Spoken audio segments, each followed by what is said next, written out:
Mega హీరోలు ప్రస్తుతం టాలీవుడ్ లో వరుస ఫ్లాప్లతో ఇబ్బంది పడుతున్నారు. వాల్తేర్ వీరయ్యతో బ్లాక్ బస్టర్ కొట్టిన చిరంజీవి అదే సంవత్సరం బోలా శంకర్ సినిమాతో భారీ డిజాస్టర్ అందుకున్నారు.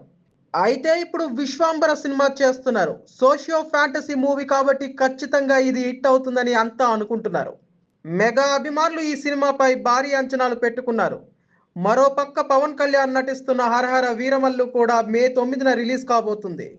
అయితే మెగా అభిమానులు పవన్ సినిమాపై అస్సలు నమ్మకం పెట్టుకోలేదు. ఎందుకంటే పవన్ కళ్యాణ్ ఈ ప్రాజెక్ట్ కంప్లీట్ చేయడానికి దాదాపు 4 సంవత్సరాల టైం తీసుకున్నారు. దర్శకుడు క్రిష్ మొదలుపెట్టిన ఈ సినిమా మధ్యలో బడ్జెట్ సమస్యల కారణంగా ఆగిపోయింది. తర్వాత క్రిష్ ఈ ప్రాజెక్ట్ నుంచి తప్పుకోవడం, నిర్మాత ఏం రత్నం కొడుకు జ్యోతి కృష్ణ మిగిలిన సినిమాని కంప్లీట్ చేశారు. మౌత్ టాక్ పాజిటివ్ గా వస్తే తప్ప ఈ సినిమా ఆడే పరిస్థితి లేదని అభిమానులు కూడా అంటున్నారు. ఇక మరోపక్క RRR తర్వాత రామ్ చరణ్ నటించిన ఆచార్య, గేమ్ చేంజర్ సినిమాలు కూడా డిజాస్టర్ గా మిగిలాయి. సాయి దుర్గతేజ్ విరూపాక్షతో హిట్ అందుకున్న తర్వాత బ్రో సినిమాతో డిజాస్టర్ అందుకున్నాడు. వైష్ణవ్ తేజ్ చేసిన కొండపొలం, రంగరంగ వైభవంగా, ఆదికేశవ లాంటి సినిమాలు ఒకదాన్ని మించి మరొకటి డిజాస్టర్ గా మిగిలాయి. అలాగే వరుణ్ తేజ్ చేసిన గాంధీవదారి అర్జున, ఆపరేషన్ వాలంటైన్, మట్కా సినిమాలు భారీ డిజాస్టర్ అయ్యాయి.